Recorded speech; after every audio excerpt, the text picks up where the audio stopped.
Hey, we'd like to take a minute to thank our sponsor, Isotope, makers of software and plugins for audio repair, mixing, and mastering. We use Isotope products here at the High Gain. It's an important part of how we've been able to bottle pure podcast gold week after week. And guess what? Isotope offers 1 free month of Music Production Suite Pro, which has all the tools you need to mix, master, and repair audio. Also, you can get 10% off all other software using the promo code FRET10. That's FRET10. All of this is at isotope.com, IZOTOPE.com.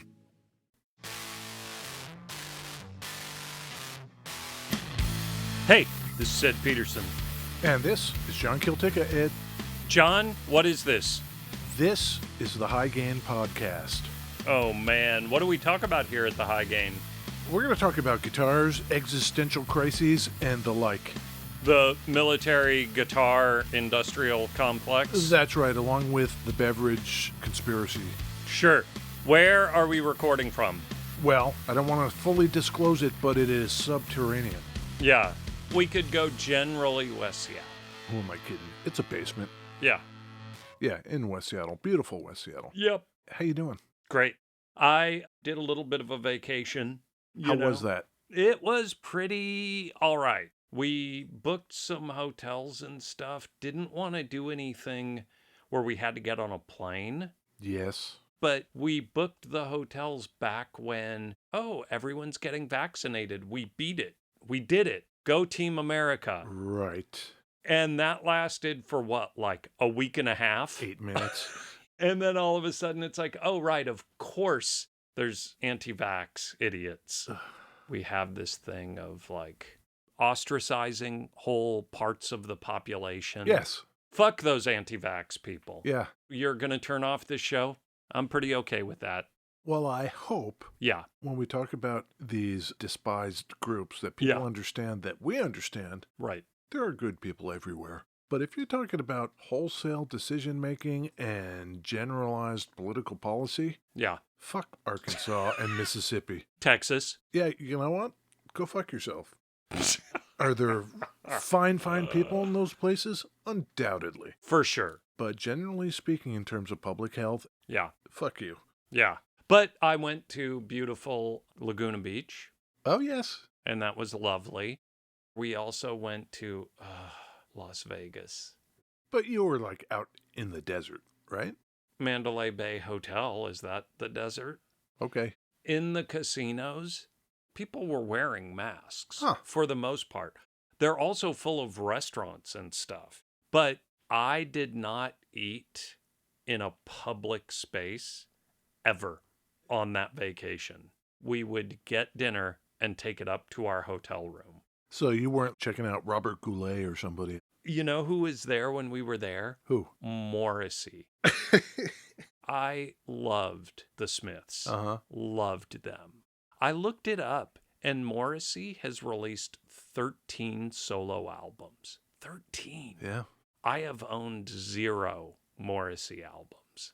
Ed has turned the corner on the crooner otherwise known as Morrissey. I refuse to give that fucking guy a nickel.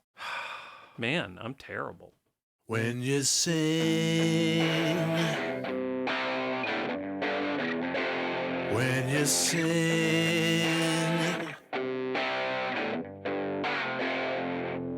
the stars fill up my eyes. Galaxies pour down my cheeks. Galaxies.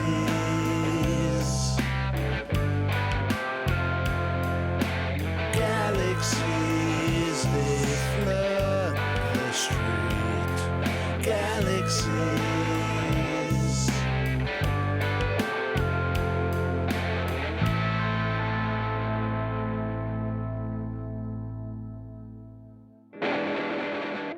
Beverages. Beverages, Ed. You know how I went on that road trip?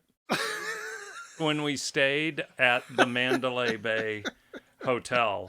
Yeah. We got one of those cabana things, like a little private area. Yeah. And part of the deal was we got some food and beverages supplied. I don't really drink the alcohol beverages, right? So I got a bucket of Red Bulls. What am I going to do? Drink a fucking 6-pack of Red Bulls? No. So I brought them all home. Now I've got some big corn here. A Red Bull. And some guarine and Oh, taurine yeah. and... Yeah. What's this thing say? Vitalizes body and mind. Terrible. You're going to be buzzing around the room. I've got that in a coffee. What about you? I, too, have a coffee. Yeah. And I've got one of those beverages I know you like. Mm. Safeway signature brand Soleil. Berry-flavored sparkling water beverage. How is it? Tastes like berries. Oh. Yeah.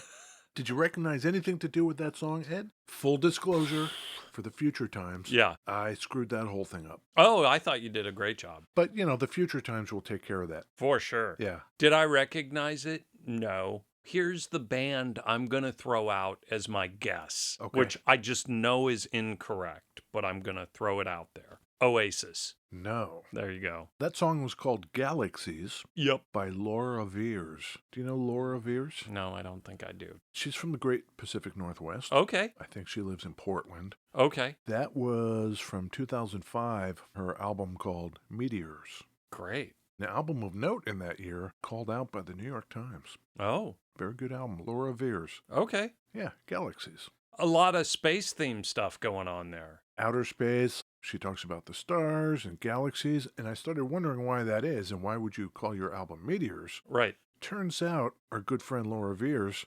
studied geology.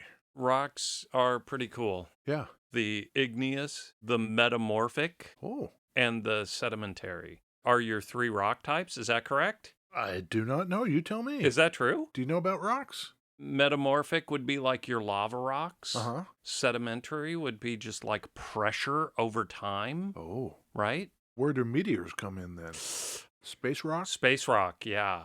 Like you do road trips through this beautiful country, and it's cool when you see, a cliff and you can see the strata, the layers in the cliff. I just think that's cool looking. That's pretty cool. Yeah. Well, so there you go. What do you know about this guitar I'm holding here, Ed? I played it a little bit.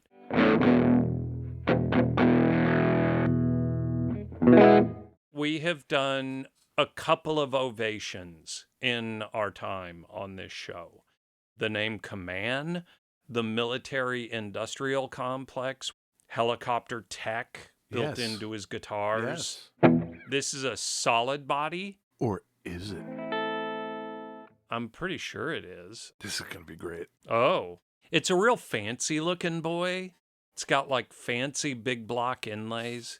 It's got gold hardware. It's got an ebony fretboard. Yeah. It has 2 humbucker pickups with switches built into the surrounds of the pickups. Yeah. Those switches act exactly like the switches on a Mustang. They're phase switches. Yeah. 2 volumes, 2 tones, and a pickup selector. The headstock looks like you imagine an Ovation headstock looks. But why don't we give everybody the briefest of background, a primer, if you will. Sure. Our man, Charles H. Kaman, Kaman, as Ed mentions, was a sciencey cat. He was born all the way in 1919. But, he left the building in 2011. Wow. I did not remember that he was that old almost. Yeah. Wow. And from an early age, learned how to play guitar, such that when he was in college, he was good enough to sit in on some dates with our man Tommy Dorsey. Oh, okay. What's a Tommy Dorsey banger? It's like big band era. I don't know anything about that.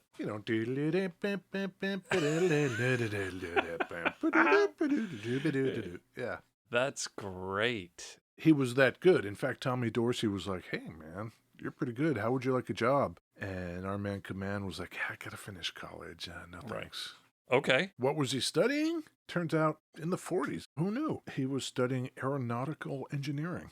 Yeah. Yeah. Weird. But, Nazis and their rockets. Nazi rockets. Yeah. What'd we do with those dudes? Bring him over here. Give him a free ride. Yeah. So Command gets a job with Sikorsky Helicopters. Yes. Yeah, he was developing materials that would help dampen the vibrations of the rotors on the helicopter from shaking the whole thing to pieces. Before that, all that shit was made out of wood. Yes. Like they were wooden rotors on helicopters. And for a while they continued to be. Okay. Command developed the material that they would coat the rotors with to kind of absorb the vibration. Okay. It's that material, that black material, Yeah. that the backs of the Ovation acoustics are actually made out of. For sure. His reasoning, I suppose, is like, if it can dampen unwanted vibrations on a helicopter, maybe we can use it to control certain frequencies on a guitar. I don't know.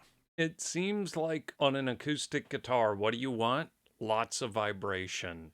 I don't know. The dude had advanced degrees in vibration shit. If you've got an acoustic with a pickup in it and you plug it into an amp or PA or something, strum a chord and certain frequencies are going to start feeding back. Sure. So if somebody knows how to like dampen just those ones, okay. I don't know if it was super successful, but they're goofy. Ovations are goofy. I think that's going to be a theme here. Yeah, it could be. But our man Command, that's what he was doing, aerospace stuff. Even founds the Command Aircraft Company. Yep. He did well enough to have his own aircraft company and get himself inducted into the American Helicopter Society. Amazing. I want to be in the American Helicopter Society. That would be rad. Yeah. At that point, in 1950, he's starting to think, man, I like guitars. I don't know if you remember. He thought, I'll just buy a guitar company. Didn't he try and buy Fender? He tried to buy Martin twice. Okay. And both times Martin was like, no. Right. No, we will not sell this company to you. Sure. He went to Chicago and tried to buy Harmony. Mm-hmm. And they were like, no. That's when he was like, I guess I'm just going to have to do it myself. Right. 66, he founds Ovation and gets to work on that idea with the bowl backs. He called the material Lyracord. Ooh. Lyracord. It's got a texture to it. Yeah. Is that a byproduct? Is that by design? Is it just a feature that you can't smooth it out? Do you think it's textured like that on the inside too? Oh. It would be crazy if they smoothed out the inside and left the outside rough. But this Command dude, he had thinking brains, and he was applying the thinking brains to guitar building. So it's around this time, late 60s. Yeah. The acoustics seem to be doing pretty well, and the guitar boom is in full swing. Yep. This is when Command thinks, man, look at all these guitars selling. Maybe we need to get into the solid body game. Hell yeah. These guys are raking in the dough. Right. All the Japanese cats are making stuff. The Chicago boys are making stuff. Well, we got to get some of this action. Yeah. Where is Command? At that point, it would have been Connecticut. Oh, okay. Yeah. East Coaster. Cool. That's when you start seeing his first attempts, which were some of the crazy stuff that we know about, like the Preacher and the Viper. Breadwinner. Yeah, Breadwinner, those weird axe shapes. Yeah. I don't even know what you would call those shapes. Nutty shapes. Yeah. The wacky shaped Ovations, I'm very into. They're just not like every other guitar. That's true. The guitar you are holding, it's kind of a Telly. It's kind of a Les Paul. It's kind of just dorky, and I'm not into it. It's pretty dorky. It's got cold hardware. The pickups don't have pole bangers. They have rails. Yep. And there's a brass nut on it. It's got the little filigree reminiscent of the Gibson headstock. The open book headstock is at the end of the fretboard. Yeah. Right up against the neck pickup. Did that ever become a patentee thing? It did not. It's very reminiscent of a Gibson headstock. And the bridge on this thing is a massive hunk of brass. Yeah. It wouldn't surprise me if this thing weighed 87 pounds.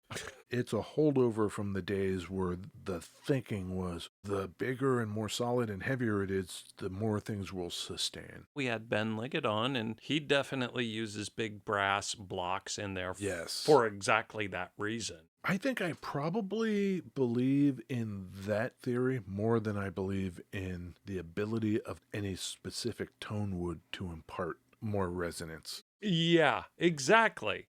I kind of have come to believe that it's not the actual tone wood you choose, it's what you do with it. Like a set neck is a more solid joint mechanically, but I think vibrationally, it's just more sound, as it were, or different places you could cut away a body or chamber a body are going to force vibrations to go a different way.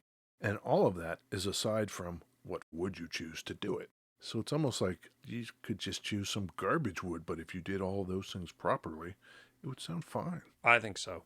Speaking of, this is a bolt-on? It's a bolt-on. Yeah. This guitar is a UK2, which stands for Ultra Command 2. Oh. Yeah. Introduced in 1979. One of the last forays into solid bodies that Command would do, and it was only out until 82. In general, you don't see a lot of solid body Ovations. What is this body made out of? It just looks like some rando wood. I don't know. It's not wood. Really? Command is sciencing the hell out of this thing. What is it? In the middle of this guitar body, yeah, there is a cast aluminum frame. No shit. So you suspend that framework in the middle of a mold. Mm-hmm. And then you shoot in the material that's going to fill up the shape of the mold around that framework. Huh. So what is the material? Kind of feels like wood, feels solid enough. Yeah. It's Uralite. Ooh. Urelite. Yeah. Named after the village of Novi Ure in Russia, where a meteorite landed on September 4th, 1886.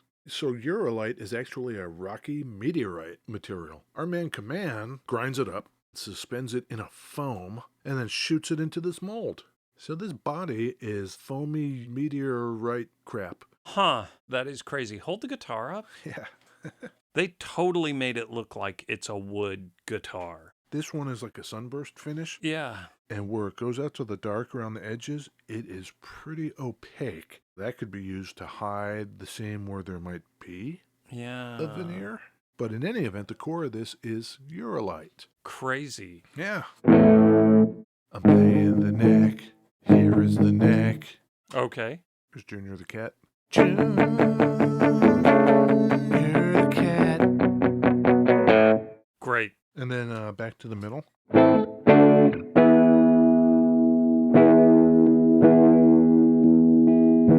Now I got those switches.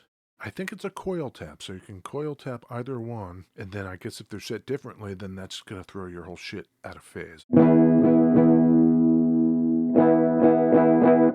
I suppose I could just put on a little phasey pedal.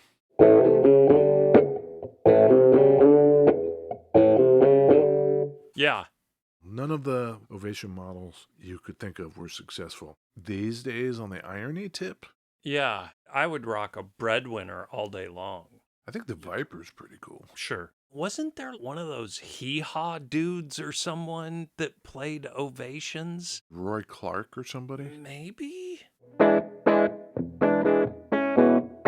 How's the neck on that thing? The neck is normal shape. Yep. Kind of like a C, maybe a tad shallower. Yep. As I mentioned, it's got an ebony fretboard, which is kind of nice. Yep. I've come to enjoy those.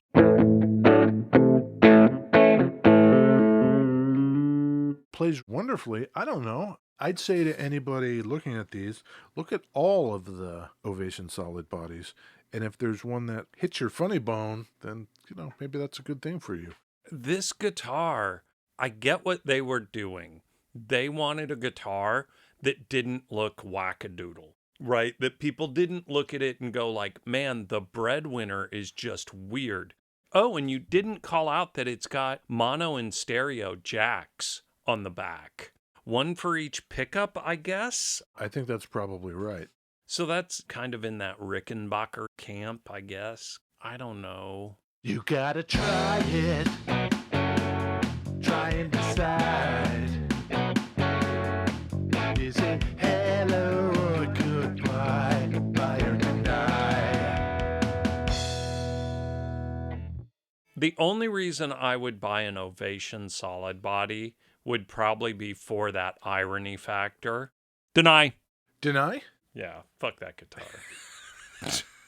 We got this from our good friends over at ThunderRoadGuitars.com. Yeah. They recently had a Viper that was not a single cutaway like this is. Right. It had no cutaways. Yep. And it was black on black. Yeah. Black pickguard, black body, black headstock. Yep. It was pretty cool looking. Viper, breadwinner, preacher, buy. All day long, I'm into them. UK2, they just took all of the fun of their solid body line that's in those other guitars. Yeah. Anything interesting, they removed. And they just said like, gold hardware, and let's make it look like a Les Paul. It's interesting that the body's not wood. Oh, so let's make it look like wood. No. I'm not hearing anything that makes me think, oh my God, what is that body made out of? Even the phasey stuff is just kind of meh. How did they do that? Oh, it's the meteors. Right. Now with more meteor. Yeah. It's got kind of a vibe to it, like an Ibanez artist series. You know what I mean? Just where it's like kind of a fancy boy. For that irony factor, it's not very ironic. It's very kind of normal. They made ones that were like grotesque green burst color. And Oh, I would probably be more into a weird green. What about you? yeah, this is a deny for me. Oh my God. It's not hitting me in any way where I'm going like, whoa, this is unique. Yeah. It also just doesn't jump out at you as like, oh, this just sounds amazing. Nah. Exactly. It doesn't play poorly. Great. It plays wonderfully. Let's put some more dirt on it.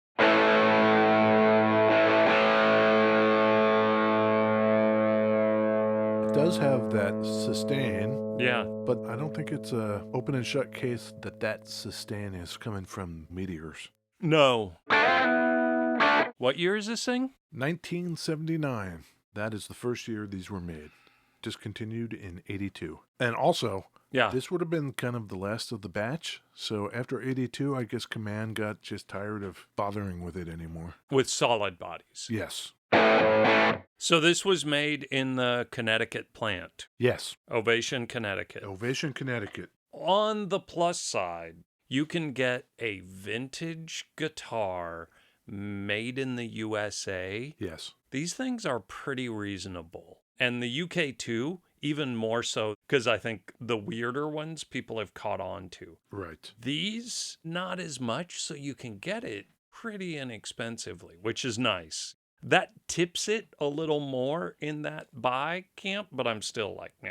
Me too. You know. Viewers, we encourage you to do your own research and use your own eyeballs. Right. Go on your web page of choice and look at the pictures. Yep. I would look at this, and then I would probably look at a Ibanez artist series. Right. The Ibanez artists from similar era are probably double or triple the cost of this thing. I think that's probably absolutely right. Yeah. You like that non-committal answer? Probably, absolutely. Yeah. It would have been cool in that alternate universe thing if he had stuck with the solid body game. What would he have made for like the dudes in Poison? You know, that's in the whole like what if camp. Yeah. Because he did have some interesting ideas. The UK2 is just not one of them. Yeah. Well, after you look at the pictures, yeah, you should go to our website, thehighgain.com. thehighgain.com. Yeah. Check out our pictures. Oh my gosh. Listen to some episodes. Sure. Maybe leave a comment on them. Maybe leave a comment on iTunes. Yeah, do that if you want to. Or if you're just about to looking at the pictures, go to Instagram, look at the pictures, do your thing. Yeah. Don't worry about it. Don't worry about it at all. Yeah. Okay. After that, come back next week. Yeah, because, we're going to have more guitars. There's always more. Thanks, Ed. Bye, John. Bye.